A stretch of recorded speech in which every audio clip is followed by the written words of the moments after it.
Bonjour à tous, je suis heureuse d'être avec vous au moment où vous vous connectez. On est là ensemble pour prendre un temps pour chanter pour Dieu, pour entendre l'enseignement de la Bible, la parole de Dieu, pour prier. Et on ne pourra pas vivre vraiment un temps de fraternité, on ne peut pas faire ça en ligne. Alors je vous encourage après à prendre le temps de téléphoner à un ami, avoir un petit temps de connexion pour que la fraternité puisse quand même ne pas nous être ôtée. Parfois les activités, les pensées du quotidien nous préoccupent tellement qu'on est un peu noyé dans tout ça et on aspire juste à un week-end, à des vacances, à la fin du Covid, des masques et tout ça. Mais en fait, même la fin du Covid ne va pas satisfaire pleinement les aspirations de nos cœurs. La seule chose qui peut nous nourrir pleinement, c'est d'être dans la présence de Dieu. Alors qu'est-ce qu'on peut faire? Est-ce qu'on va juste désespérer? Non, aujourd'hui je voudrais vous partager 2 bonnes nouvelles. La première, c'est que un jour, pour tous ceux qui ont mis leur confiance en Jésus, tout sera meilleur. On sera dans la présence de Dieu, on sera avec lui pour toujours, et il n'y aura plus toutes ces contraintes qui maintenant nous fatiguent et nous stressent. Et puis la deuxième bonne nouvelle, c'est que déjà maintenant, Dieu veut être en relation avec nous, Dieu veut nourrir nos cœurs, Dieu veut répondre aux aspirations les plus profondes qui y sont. Je vous propose qu'on prenne du temps maintenant pour nous laisser encourager par notre Dieu qui règne aux cieux et qui s'est fait proche de nous en Jésus, celui qui est sur le trône et qui nous accueille avec grâce. On va pouvoir chanter plusieurs chants qui nous rappellent ces vérités et qui tournent nos regards vers lui.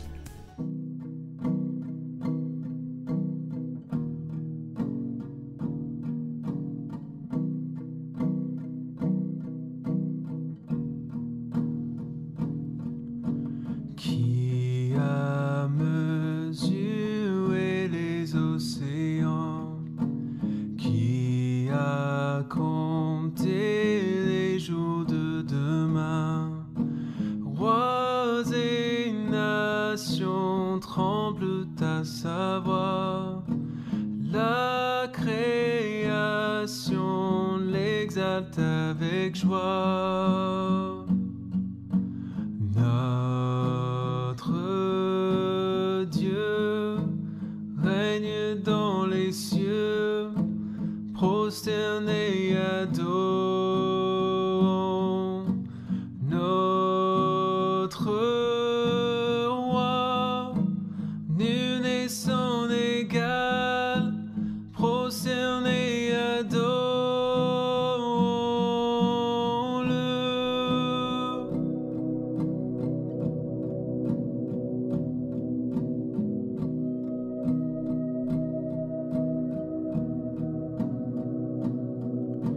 Qui sont de l'esprit de l'Éternel, qui sait l'éclairer de ses conseils, qui peut s'opposer au Tout-Puissant et cerner l'étendue de ses plans. Notre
prosternés adorons notre roi. Nul n'est son égal, prosternés adorons-le.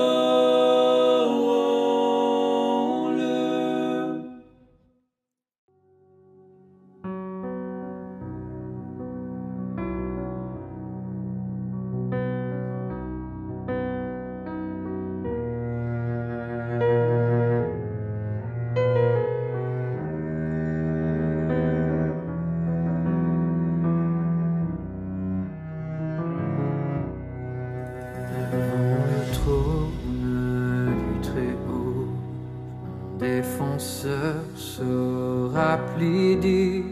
Cet avocat s'appelle amour, il intercède pour moi toujours. Mon nom est gravé sur ses mains, mon nom est inscrit sur son cœur. Puisqu'il défend ma cause au ciel, nul ne pourra me condamner, nul ne pourra me condamner. Et quand Satan me fait douter, vient me tenter et m'accuser, je lève les yeux vers celui qui a donné pour moi sa vie. Mon sauveur était innocent, sa mort me rend la liberté.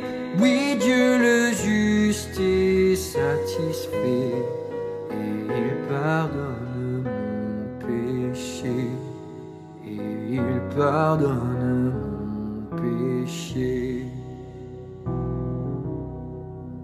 Et l'agneau est suscité, il est le roi plein de bonté. Non, il ne changera jamais, et ma justice, mon bien, ma paix. En lui j'ai la vie éternelle, par son sang il m'a acheté. Pour toujours ma vie est cachée en Jésus mon sauveur, mon Dieu. En Jésus mon sauveur, mon Dieu.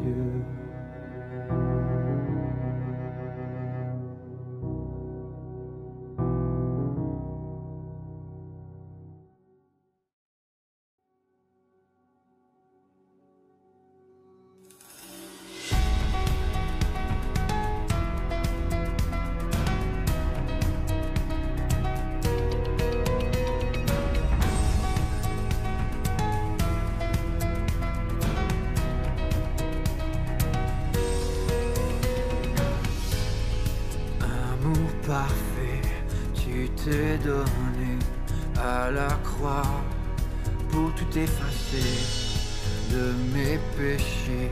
Tu t'es chargé sur le bois. C'est par ta grâce seule que je suis pardonné. C'est par ta grâce seule que tu m'as acheté. Oh, merci pour la croix, ton amour pour moi. Oh, ta grâce ne faillit pas.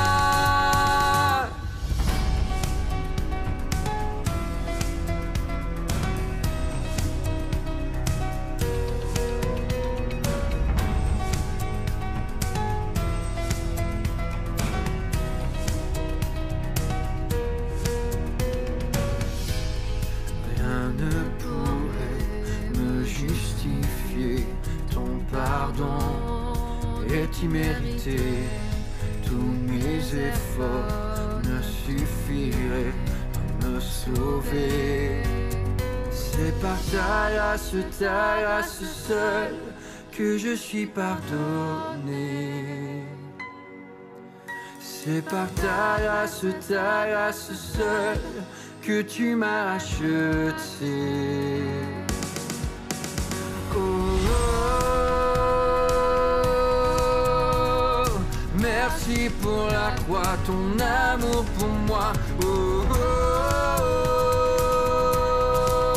oh, ta grâce ne faillit pas.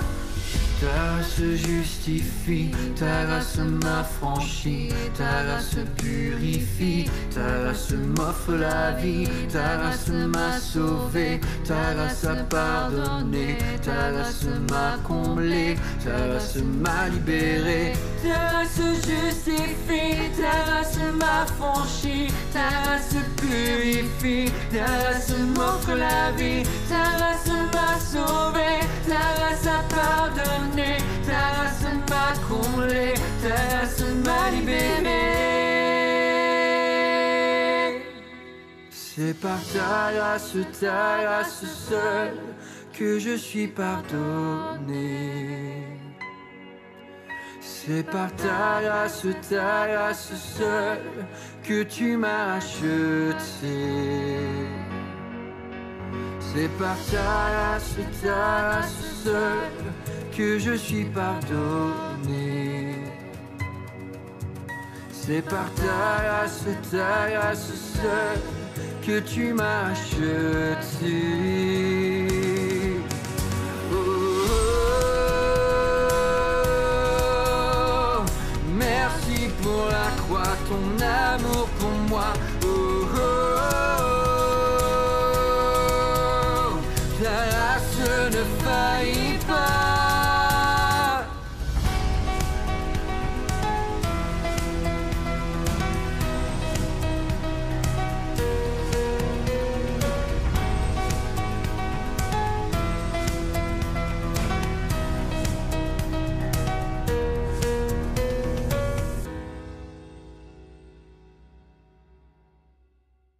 Alors la louange nourrit nos cœurs et nous rappelle qui est Dieu.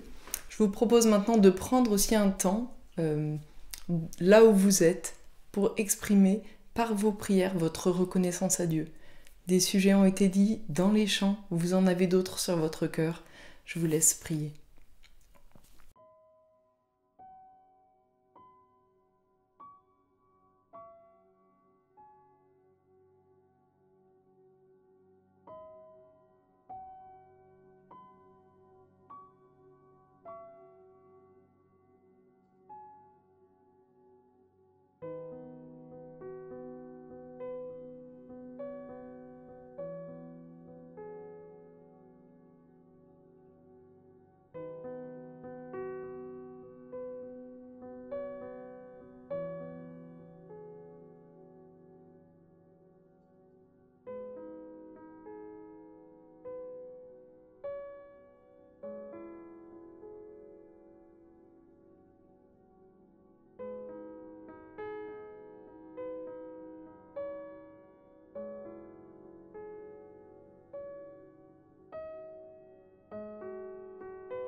Je vous propose de prendre un deuxième temps de prière en suivant les encouragements que nous donne l'apôtre Paul dans la première épître à Timothée au chapitre 2.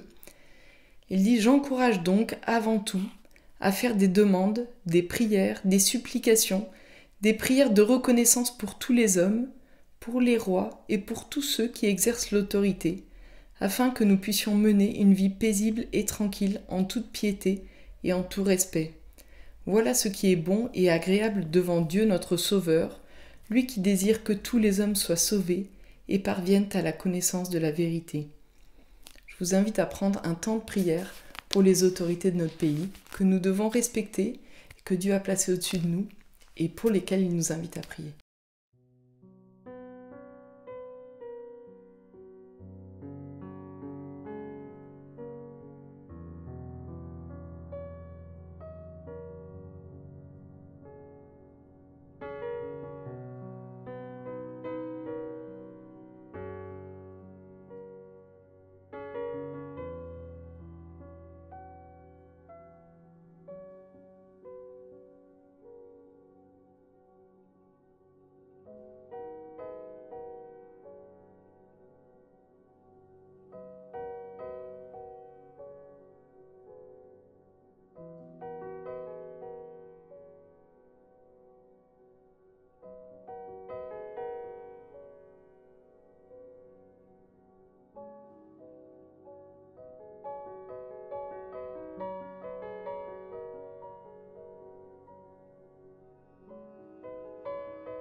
Bonjour David, bonjour Aurore. Bonjour. Merci d'accepter de répondre à quelques questions. Donc on est sur notre série sur le couple et on fait quelques interviews pour avoir un petit peu du vécu sur les sujets que nous abordons.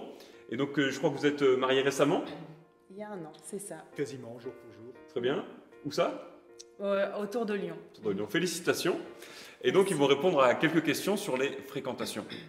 Alors la première question, bien évidemment, c'est est-ce que vous aviez des critères de choix forts pour choisir un conjoint? Qu'est-ce que vous recherchiez? Je pense pour tous les deux, le premier critère, c'était vraiment de choisir un futur conjoint qui soit réellement chrétien. Quelqu'un dont la foi se voit dans ses actes ou dans ses choix de vie, de son comportement. Alors ça, c'est nécessaire, mais ce n'était pas suffisant. Personnellement, moi, je recherchais chez ma future femme qu'elle ait un caractère doux, facile à vivre, qu'elle m'accepte avec mon tempérament qui est différent du sien, et quelqu'un qui soit mature aussi. Et pour moi, c'était important que mon futur mari m'encourage dans ma foi et qu'on s'encourage aussi mutuellement à prier ensemble, à lire la parole ensemble ou séparément, qu'il me respecte et qu'il m'accepte aussi comme je suis avec mon caractère. Et ça me semblait important également que ce soit un homme humble qui n'hésite pas à demander de l'aide auprès d'un homme, par exemple, au besoin, ou qu'il soit prêt aussi à me pardonner et qu'il me demande pardon facilement. D'accord. Ah oui, donc critères assez serrés. Vous étiez prêt à attendre pour ça? Oui. Ouais. C'était une conviction, quoi. Ah oui, oui. Quand on commence à fréquenter, il y a l'émotion de l'amour qui monte, on perd un peu les pédales. Est-ce que vous avez cherché conseil? Est-ce que vous avez cherché des informations? Et qu'est-ce que vous vouliez peut-être savoir un peu plus précisément? Comment est-ce que vous avez cherché de l'aide un peu? Alors, moi, j'ai demandé conseil auprès de mes parents, parce que pour moi, c'est un couple qui est un modèle. Et sinon, j'ai lu des livres, dont notamment Marié pour la vie, parce que je cherchais dedans des principes pour justement que ma décision ne soit pas basée juste sur mes sentiments, mes émotions, mais que ce soit vraiment une décision réfléchie.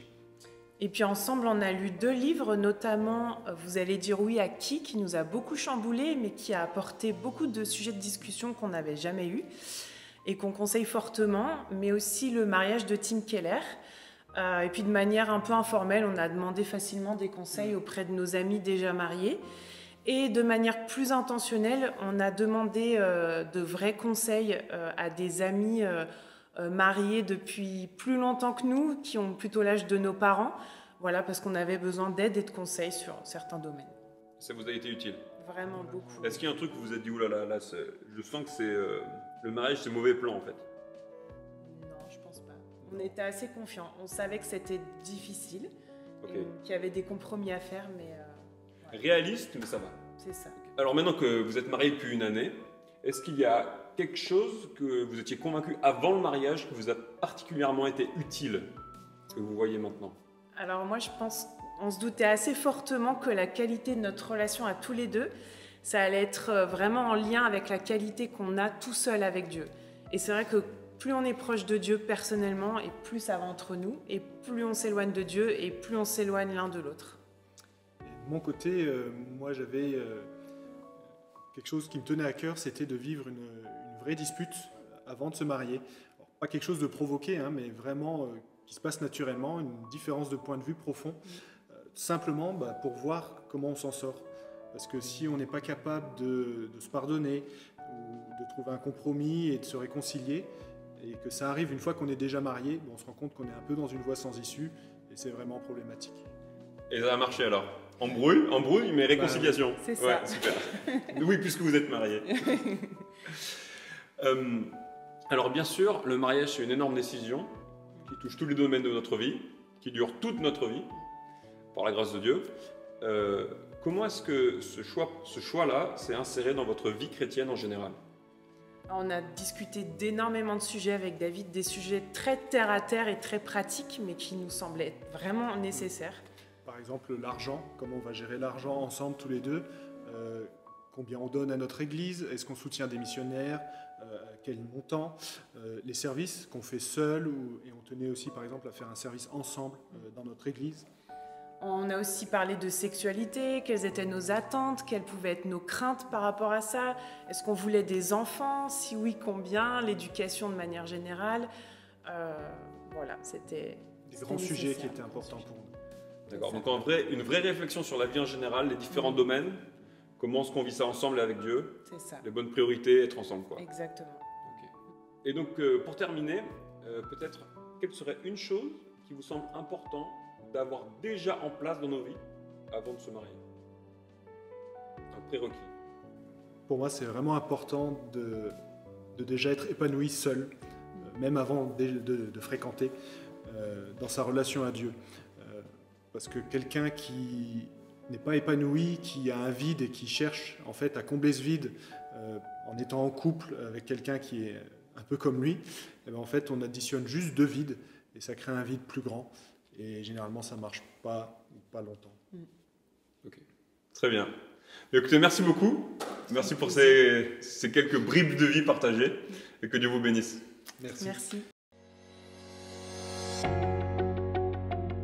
Bonjour et bienvenue pour ce 3e épisode dans notre série sur les relations dans un monde confus. Et aujourd'hui, nous allons parler des fréquentations. Et c'est un sujet qui est vraiment complexe. Quand on parle de 2 personnes différentes, avec les contextes, les arrière-plans, les caractères, il y a littéralement des millions de variables qui sont en jeu. C'est un sujet aussi qui est tellement délicat, parce que quand on parle des relations, il y a beaucoup de joie et beaucoup de souffrances qui peuvent en découler. Les fréquentations, c'est aussi un sujet extrêmement important parce que on y joue notre futur ou le futur de nos proches et c'est un sujet qui nous touche constamment parce que ça touche des gens autour de nous. Et puis c'est aussi un sujet qui est polémique parce que quand on essaie de construire quelque chose, il y a tout notre être qui est en jeu avec nos convictions morales, nos convictions spirituelles. Et à cause de tout cela, ça fait que les fréquentations, il y a énormément d'angles d'attaque, il y a énormément de choses qu'on pourrait parler. Et on va bien sûr pas pouvoir toucher à tout aujourd'hui. Mais j'aimerais regarder à un verset biblique en particulier, un court passage en Proverbes qui nous donne un regard biblique sur les fréquentations avec une impression biblique des fréquentations. Et je vous invite donc à lire avec moi en Proverbes chapitre 30, versets 18 et 19. Il y a 3 choses qui sont trop merveilleuses pour moi, même 4 que je ne parviens pas à connaître. La trace de l'aigle dans le ciel, la trace du serpent sur le rocher, la trace du bateau au milieu de la mer et la trace de l'homme chez la jeune fille. Littéralement, le terme jeune fille est aussi traduit par vierge dans certaines versions, c'est des termes qui sont synonymes. Et là, l'image proverbiale, c'est le N+1 hébreu. J'ai regardé à 3 choses, il y en a même 4. C'est-à-dire qu'on est vraiment à la conclusion de la conclusion, qu'on a vraiment tout fouillé, tout cherché. Et là, on a vraiment une conclusion claire. Et là, en l'occurrence, vous allez me dire, bon, on est venu pour rien, quoi. Tu nous dis que voilà, les fréquentations, finalement, on n'y comprend rien. Et littéralement, exactement. Les fréquentations, c'est pas des chemins tout tracés. Il n'y a pas de recette magique, il n'y a pas de chemin tout fait, une recette facile pour tout le monde en disant voilà, si tu suis ces 10 points, tes fréquentations vont réussir. Le chemin qui est tracé entre un homme qui va conquérir le cœur d'une femme ou vice-versa, c'est des chemins qui sont tellement divers, voilà, d'une histoire à l'autre, et c'est quelque chose de fascinant quand on apprend à connaître des gens qui sont mariés, d'apprendre comment ils sont arrivés à des fréquentations qui ont abouti au mariage. Il y a tellement de variétés et de choses qui rentrent en compte que oui, absolument, il n'y a pas de recette facile, il n'y a pas de chemin tracé. Et quand je regarde à ma propre période de fréquentation avec Sophia, clairement, je pourrais pas dire voici le chemin à suivre pour arriver à trouver une relation qui aboutit au mariage. Personnellement, j'ai grandi dans une famille où on était 5 garçons et une fille. Et en fait, je savais pas parler aux filles jusqu'à l'âge adulte. Et pendant toute ma période de célibat, en fait, j'ai jamais rien compris. Je n'arrivais jamais à comprendre quand j'avais des sentiments pour une fille. J'arrivais pas à lire le contexte qu'elle n'en avait pas pour moi. Et vice-versa, quand une fille avait des sentiments pour moi, je la prenais toujours bien après coup parce que j'étais toujours trop dur de la tête pour réaliser ce qui se passait. Alors voilà, j'ai grandi dans ce contexte-là, puis à l'âge de 19 ans, je suis parti aux États-Unis pour faire mes études à Los Angeles, et là, j'arrive dans une université où il y a 1000 jeunes de mon âge. Et donc plus de 500 jeunes filles, pour une grande partie qui aiment le Seigneur de mon âge. Et là, je me sens comme un pêcheur qui a une canne à pêche dans un aquarium où il y a 500 poissons empaquetés. Et je me dis, bon là, si j'y arrive pas, c'est vraiment qu'il y a quelque chose qui cloche avec moi. Et j'avais la conviction en tant que jeune homme que voilà, il fallait prendre l'initiative. Et du coup, ma perspective, c'était voilà, quand je trouve une fille qui me plaît, je prie pendant plusieurs mois. Avant d'aller lui parler, je jeûne pendant une journée ou plus. Et puis après, je vais lui parler, je l'invite pour le café. Et systématiquement, elle disait non. Après, je prenais 3-6 mois pour guérir, pour prier, pour trouver une autre jeune fille. Et après, je faisais la démarche. Et pendant 4 ans, comme ça, fois après fois, je me suis pris des râteaux. Et on était dans un dortoir avec pas mal d'étudiants internationaux. Et c'était rigolo parce que, en fait, nous, les étudiants internationaux, on se prenait plein de râteaux. Et on comprend, ça fait peur finalement quand tu viens de l'étranger de se dire je me lance dans un truc qui risque de vraiment bouleverser ma vie. Et pourtant, c'est pas qu'on manquait d'arguments. On avait l'argument géographique, mais mon pays, tu vas voir, il est magnifique, ça donne envie et tout. Ça marchait pas. Il y avait l'argument exotique, mais t'as vu mon accent, t'as vu ce que je peux faire. Il y avait l'argument missionnaire. Ouais, c'est un champ missionnaire dans mon pays, tu veux venir, tu vas voir, tu vas vraiment faire la différence. Bon, on a essayé ça, mais voilà, dans mon dortoir, dans notre allée, on avait un sofa dans une chambre où au-dessus, on avait mis un poster « No woman, no cry ». Et voilà, on se prenait tellement de râteaux, quand ça arrivait, on se mettait ensemble, on prenait la guitare et on chantait ensemble. No woman, no cry.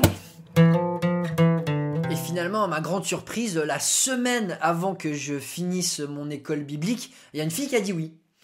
Et du coup, on a commencé à apprendre à se connaître. C'était une autre fille internationale avec qui on était amis. On allait dans la même église. Je me dis, voilà, c'est in the pocket. J'ai finalement rempli mon contrat comme je pensais. J'ai chopé un poisson avant de quitter l'aquarium. Et très rapidement, en fait, en essayant d'apprendre à connaître sa famille, son père a dit mais toi je t'aime pas, j'ai pas envie de toi. Et très rapidement, en fait, le truc il a volé en cacahuète et ça n'a pas du tout marché. Donc voilà, gros chagrin de cœur et puis voilà, plein de rêves qui s'effondraient. Et puis ça m'a pris voilà 1-2 ans pour m'en remettre. Et puis j'ai rencontré Sophia. Et quand j'ai rencontré Sophia, tout de suite je me suis dit waouh, j'irai jamais rencontrer une fille comme ça.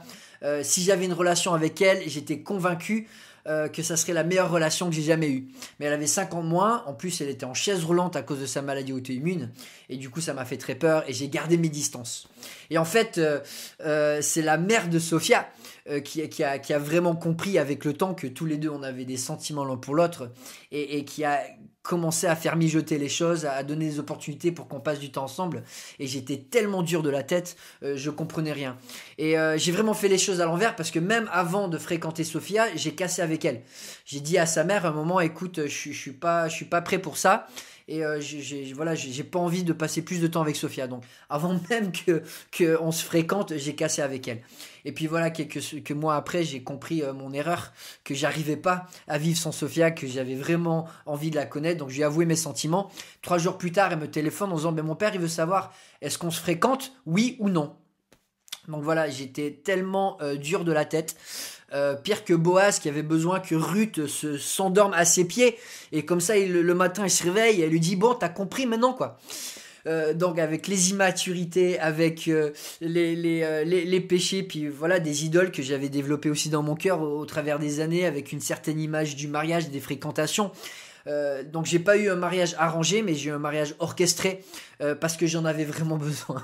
Donc voilà, comme le texte le dit, il y a 3 choses qui sont trop merveilleuses pour moi, même 4 que je ne parviens pas à connaître. La trace de l'aigle dans le ciel, la trace du serpent sur le rocher, la trace du bateau au milieu de la mer et la trace de l'homme chez la jeune fille. Il n'y a pas de chemin tout tracé, mais par contre il y a un chemin. Et le passage nous donne une perspective de comment emprunter ce chemin, avec humilité, parce qu'on n'a pas toutes les réponses, avec prudence, parce que c'est pas toujours un chemin qui aboutit, et avec sagesse, parce que nous avons besoin de bons conseils quand on parcourt ce chemin qui est complexe. Donc voilà, nous allons aborder 3 points aujourd'hui, et mon premier point, c'est que le chemin des fréquentations est un chemin à emprunter avec humilité. Nous n'avons pas toutes les réponses, c'est d'une complexité énorme, et le fait est que même si on fait tout correctement, entre guillemets, ça peut se planter. Et même quand on fait plein d'erreurs, si c'est la volonté de Dieu, ça va réussir. Ce qui était mon cas où voilà, j'ai tout fait à l'envers. Mais voilà, le chemin est complexe, c'est pas un chemin tracé, et c'est un chemin où il faut se laisser guider par le Seigneur. Et là, voilà, la première posture des fréquentations, c'est d'avoir les mains comme ça. De dire Dieu, c'est entre tes mains, je te fais confiance à toi, et je vais cheminer selon tes plans, ta volonté. Le moment où on ferme les mains, et comme je l'ai fait dans ma propre relation, j'avais fait une idole de ce que je m'imaginais. Je voulais rencontrer ma future femme dans l'école biblique. Et j'ai fait comme ça. Et quand il y a eu des tensions avec son père, je me suis dit, voilà, je vais pas perdre ce combat. J'ai trouvé quelque chose, je le garde, je vais prier, je vais jeûner, je vais m'accrocher. Et je me mettais à la place de Dieu. Et j'étais pas prêt à dire, Dieu, si c'est ta volonté, tu donnes, tu reprends, béni soit ton nom. J'avais pas cette attitude-là. Et à un moment, Dieu m'a vraiment convaincu. Écoute, Philippe, t'es à côté de la plaque. Il faut que tu lâches prise. Et cette sœur, c'est ma fille. Et je sais comment en prendre soin, même sans toi. Et voilà, c'était une vraie leçon d'humilité. Mais le moment où on fait ça, soit Dieu va nous humilier, soit nous-mêmes, on apprend à s'humilier. Mais il n'y a pas de futur avec Dieu si on reste comme ça. Et tellement souvent, en tant que pasteur, je vois des gens qui viennent me dire, ils disent, mon mariage ou ma fréquentation ne marche pas. Et forcément, les fréquentations, c'est fait pour qu'il y ait de l'espace pour rompre s'il le faut. Et il faut avoir les mains comme ça en disant, voilà, Dieu, c'est toi qui décides. Et si c'est pas ta volonté, si c'est pas ton temps, si c'est pas de ta manière, d'une manière qui t'honore, l'Éternel donne, l'Éternel reprend, béni soit le nom du Seigneur. Et malheureusement, très souvent, il y a des jeunes qui s'attachent à des relations qui sont pas dans le Seigneur, et c'est ce que Paul encourage, que le mariage, ça soit fait dans le Seigneur, et les fréquentations, qui pour moi sont légitimes, c'est celles qui vont vers le mariage. Et il faut que ça soit dans le Seigneur, sinon forcément on est déjà comme ça. Et là, il n'y a pas de futur. Et c'est pas simplement pour les fréquentations, mais c'est dans toute la vie chrétienne qu'il faut être comme ça. Et une fois qu'on est marié, mais c'est pareil, on garde les mains ouvertes, sauf que voilà, on est entrelacé avec quelqu'un d'autre. Mais même dans le mariage, tu peux pas faire ça, parce que l'autre, il va mourir un jour. Et on sait pas quand. Et malheureusement, des fois, il y a aussi des divorces, mais si on est comme ça, ça va nous démolir, ça va nous détruire. Parce que l'Éternel donne, mais l'Éternel reprend. Et dans tous les cas, il mérite la louange, parce que lui sait ce qu'il y a de meilleur pour nous. C'est frappant parce que notre société se contredit constamment. C'est une honte de ne pas être en couple, mais après c'est ringard d'être marié. C'est une honte d'être célibataire, mais c'est ringard de ne pas avoir sa liberté. Et il n'y a que des contradictions comme ça. Et forcément, quand on essaye de plaire à la société ou de trouver la place, en fait, il n'y a pas de sens. Il n'y a pas de sens. Si t'es marié, t'as honte. Si t'es célibataire, t'as honte. Mais le truc, c'est que voilà, notre joie, on doit la trouver en Dieu, dans le plan que Dieu a donné pour nous. Ça peut passer par le mariage, qui est une chose honorable selon la Bible. Ça peut passer par le célibat, qui est une chose honorable selon la Bible. Mais il faut que ça soit dans le Seigneur et que ça soit fait avec les mains comme ça. Parce que l'Éternel prend, l'Éternel donne, et tout doit être à sa gloire. Et voilà, c'est vraiment pour toute la vie chrétienne. Apprenons cette posture. C'est la meilleure posture pour grandir, pour être dans la joie et pour être au cœur de la volonté de Dieu. Deuxièmement, le chemin des fréquentations, c'est un chemin à emprunter avec prudence. C'est un chemin à emprunter avec prudence parce qu'il n'aboutit pas toujours. Et même quand il aboutit, il faut faire les choses dans l'ordre et selon le temps de Dieu sans se précipiter. Voilà, comme je disais, le chemin, c'est pas un chemin tout tracé, et des fois les fréquentations, ça finit par un mur, ça finit par un précipice. Et si tu vas à fond, ça peut faire très très mal. Il faut être prudent. Et là, le verset qui m'a le plus guidé pendant toute ma période de célibat sur la question, c'est un verset qui revient 3 fois dans le livre des Cantiques, où il est écrit « Je vous en supplie, filles de Jérusalem, par les gazelles et les biches des champs, ne réveillez pas l'amour avant qu'elle ne le veuille. » Il y a un moment pour réveiller l'amour. Il y a un moment où l'amour, et la Bible décrit le mariage comme un enivrement, où on est appelé à être enivré de l'autre. Et ça doit être réservé dans ce lien sacré du mariage, où ça peut être épanoui, où ça peut être mis en avant, où ça peut être profité dans toute sa pureté, dans toute sa grandeur. Et quand on précipite les choses, quand on fait les choses à l'envers, on le voit dans la société. La sexualité est tellement dénigrée, c'est un objet de consommation, et c'est tellement abaissé que toute la profondeur dans des plus beaux cadeaux que Dieu a donnés, celui de l'intimité, il est bafoué. Et c'est pas comme ça que Dieu souhaite que les choses se construisent. Quand on parle de fréquentation dans la société, ce qui est souvent mis en avant, c'est l'expérience, c'est le jeu, c'est de tenter des choses, c'est de vivre des découvertes de soi et de l'autre. Et la Bible va nous dire la posture à adopter. Premièrement, l'humilité. Deuxièmement, tu protèges ton cœur. Parce que si tu laisses ton cœur de manière trop vulnérable et qu'il se prend des coups, ça peut prendre toute une vie pour guérir certains coups qui sont faits sur le cœur. Et la Bible nous dit non, tu protèges ton cœur, tu protèges l'attachement de ton cœur, et l'amour, tu attends le bon moment pour le réveiller. Et là, voilà, le proverbe nous dit le chemin, il est mystérieux entre un homme qui va trouver une femme. Il est mystérieux, mais c'est un chemin qu'il faut emprunter avec une grande prudence. Alors, bien sûr, sexuellement, la Bible, elle est claire. Le sexe, la sexualité est réservée pour le mariage, mais même émotionnellement, même, je dirais, spirituellement. Des gens qui passent des heures à prier ensemble dans les fréquentations, ça va créer une intimité qui peut être dangereuse ou qui peut être malsaine, parce qu'elle n'est pas encore à sa place. Et moi, j'ai aussi vécu ça, où émotionnellement, j'étais devenu trop attaché, et ça allait avec de l'orgueil aussi, où j'avais pas les mains comme ça. Mais à un moment, Dieu m'a donné la conviction, mais arrête même de prier, parce que ton attachement émotionnel, il est tellement fort, l'idole elle est tellement forte, si tu fais pas une rupture, même à ce niveau-là, tu vas pas t'en sortir. Et le fait est que voilà, j'avais pas protégé mon cœur.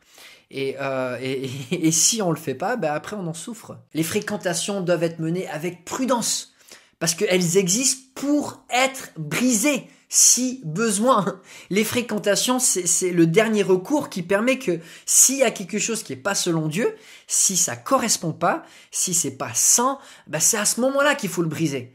Une fois que le mariage est scellé, la Bible nous dit que l'homme ne sépare pas ce que Dieu a joint. Et voilà, on traitera des cas par cas dans quelques semaines sur le sujet. Mais voilà, le mariage est sacré, mais les fréquentations, elles sont faites pour justement avoir cet espace où si ça se passe pas bien, il peut y avoir une rupture. Et voilà, très souvent, les couples viennent me voir et ils sont allés trop loin. Et c'est un petit peu quand on a un sparadrap. Et des fois, il faut l'enlever vite. Si t'attends pas, après il y a la moitié de la peau qui va partir avec. Et c'est pareil avec les fréquentations qui sont malsaines. Il faut rompre le plus rapidement possible parce que si l'attachement continue, après ce sont des années gâchées des fois, ce sont des grandes souffrances. Et finalement, on n'est pas en train de se construire, on est en train d'investir dans quelque chose qui va pas aboutir. Donc prudence, patience et surtout le faire selon Dieu. Alors c'est sûr, dans les fréquentations, il faut qu'il y ait de la joie, il faut qu'il y ait du plaisir, il faut qu'il y ait de l'entente, qu'il y ait des bons moments. Mais en même temps, la Bible nous appelle à la prudence. Notre société va dire oui, plaisir, expérience, aventure. La Bible nous dit garde ton cœur. Ne réveille pas l'amour avant qu'il ne veuille. Le chemin tracé, des fois, il va pas aboutir. Et il vaut mieux y aller avec prudence plutôt que foncer droit dans un mur et où ça peut faire vraiment, vraiment très mal. J'ai un ami africain qui disait vous les Français, vous commencez vos fréquentations avec de l'eau qui bouillonne et puis avec les années ça devient des glaçons gelés. Chez nous c'est différent, on commence un peu plus froid, un peu plus tiède, mais plus les années passent, plus ça bouillonne. Et voilà, c'est une caricature, ça s'applique pas du tout à tout le monde, mais je trouve l'image elle est vraiment belle. Et la Bible nous appelle dans le mariage à être enivrés, à connaître cette exubérance, à perdre ses sens l'un dans l'autre. Mais le faire avant le mariage, chercher cet attachement sans la protection et la sécurité et la bienveillance du mariage, c'est dangereux et c'est des risques qui peuvent nous affecter pour toute la vie. Alors voilà, les deux premières attitudes, et comme je dis, il y a tellement d'autres critères qu'on pourrait parler des fréquentations, mais en principal, on commence avec l'humilité et ensuite on protège le cœur. Et puis la troisième attitude, ça va être celle de la sagesse. On a les mains ouvertes, on protège le cœur et puis aussi on tend l'oreille. Parce que la sagesse est dans un grand nombre de conseillers. Et là, c'est vraiment le cœur de ce proverbe où finalement le chemin tracé est tellement complexe et il y a tellement de variables, il y a tellement de choses étranges, d'immaturité aussi, de contexte, deux êtres tellement différents qui vont se réunir. L'ingrédient principal dont on a besoin, c'est la sagesse. Si on apprend à connaître quelqu'un dans le but de passer le reste de sa vie avec cette personne, il faut que ce soit la bonne personne. Et pour avoir ce jugement, il faut vraiment être rempli de sagesse et s'entourer de gens sages. Parce que le mariage, c'est pour la vie. Et quand tu te maries à quelqu'un, tu te maries avec quelqu'un qui peut-être ne changera jamais. On ne peut pas s'attendre à ce que son conjoint change comme nous, on a envie. On ne peut pas se projeter en pensant que notre conjoint va devenir ce que nous voulons qu'elle devienne. On marie une personne et pas un projet. Alors bien sûr, si la personne a le Saint-Esprit, la Bible nous promet que cette personne va grandir, mais peut-être pas à notre rythme et peut-être pas non plus dans les domaines que nous aurions voulu qu'elle grandisse. Mais le fait est que nous ne pouvons pas changer le cœur d'une personne. Seul Dieu peut changer le cœur. Alors quand on va choisir la bonne personne, évidemment, la première chose, c'est que nous-mêmes, nous devons être une personne selon Dieu, avec un bon caractère. Mais en même temps, il faut trouver quelqu'un selon le cœur de Dieu, qu'on est prêt à accepter, même s'il ne change pas. Je me souviens encore, dans ces fréquentations avant d'avoir trouvé Sophia, et avec recul, je suis tellement reconnaissant que Dieu a fermé la porte. Mais cette jeune fille, souvent, elle me disait, mais ça, Philippe, j'aime pas ça chez toi, ou ça, tu devrais le changer. Quand tu réfléchis, là, tu fronces les sourcils, mais c'est pas beau, mais faudrait vraiment que t'arrêtes. Et elle avait envie de me changer. Et je me souviens, quelques semaines après avoir commencé à fréquenter Sophia, elle me regarde et fait, mais Philippe, tu fronces les sourcils quand tu réfléchis, hein. Et c'est super mignon. Là, je dis, bon, là, c'est la bonne. Si elle peut m'accepter avec voilà, tous les petits trucs rigolos que je fais, bon, ça va, on va être heureux.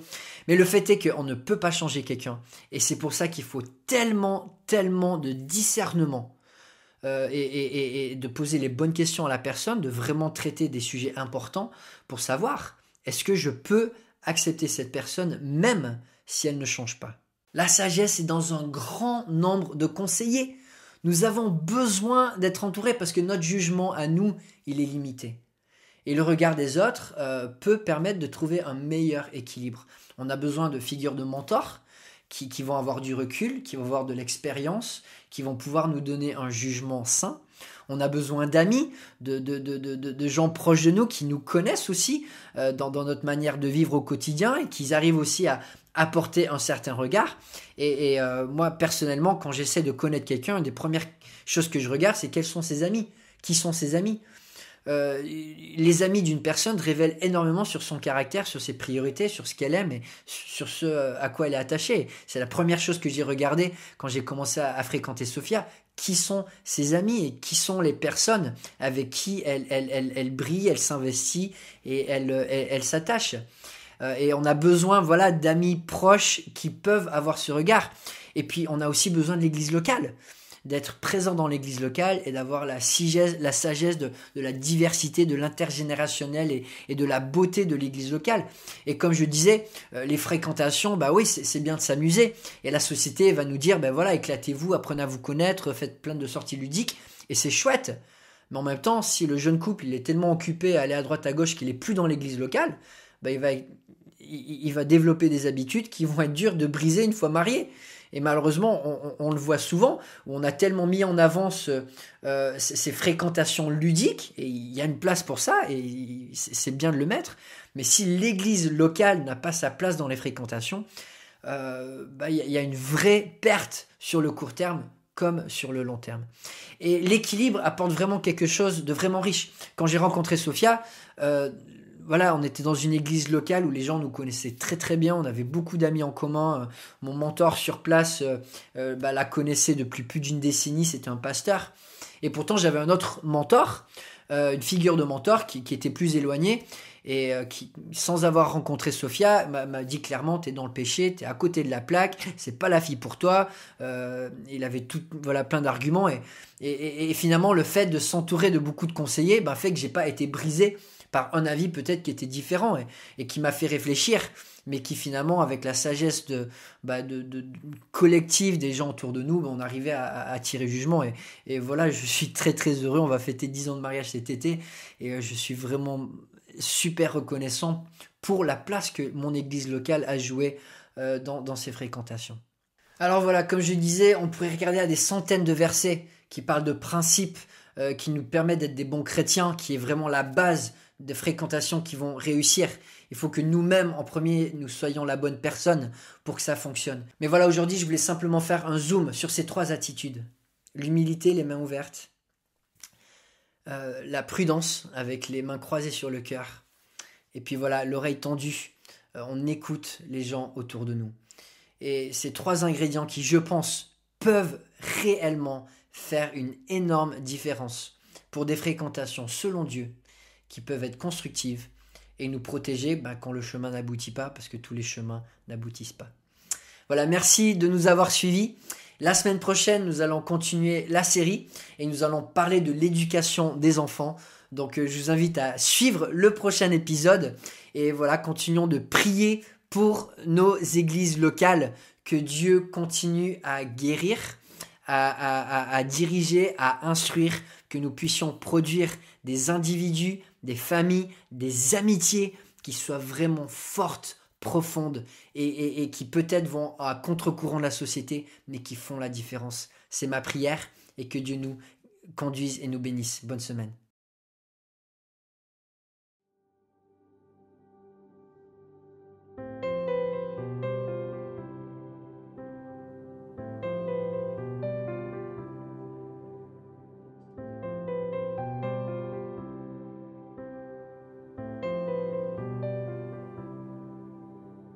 Parle-nous, nous venons à toi, recevoir le pain, ta parole sainte.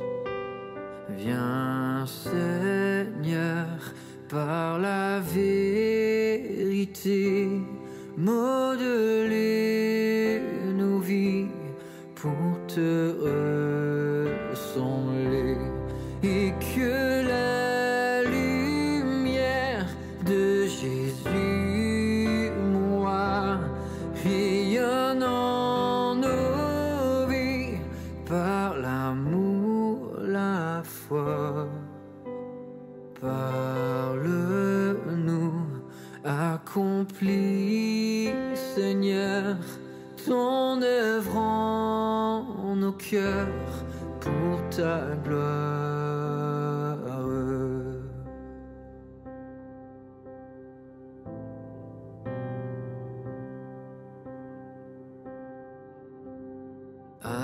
Apprends-nous à mieux t'obéir dans un saint respect, dans l'humilité, à régler nos pensées, nos actes face à la clarté de ta pureté, et ton autre foi, que nos yeux discernent ton autorité, ton amour suprême. Mot puissant qui jamais ne passe, toujours vrai, vainqueur dans le doute.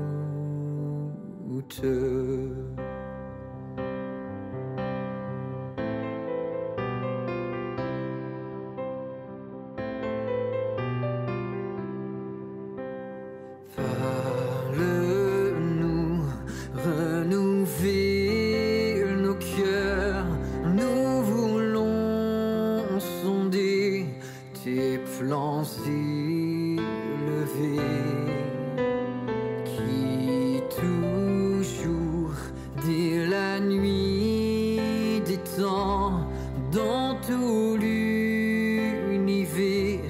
disent ta sagesse, par ta grâce en nous et par tes promesses, par la foi donnée, nous pourrons te suivre.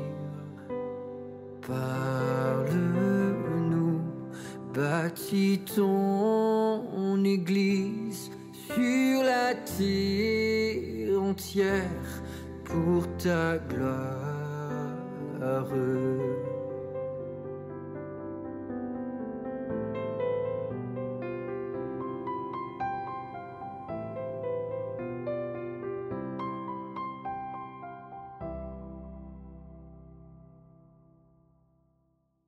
Voilà, on a passé un bon temps ensemble, on arrive à la fin de ce temps qui était consacré à Dieu. Je vous invite à passer une bonne semaine et à rester connecté à votre Seigneur.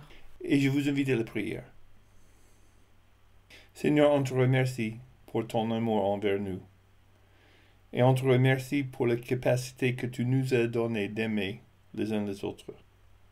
Et je prie pour nous tous que tu nous aides, Seigneur, d'être plus aimants, plus patients, de considérer les autres plutôt que nous-mêmes cette semaine. Aide-nous, Seigneur, et garde-nous dans notre semaine. Gloire à ton nom. Amen.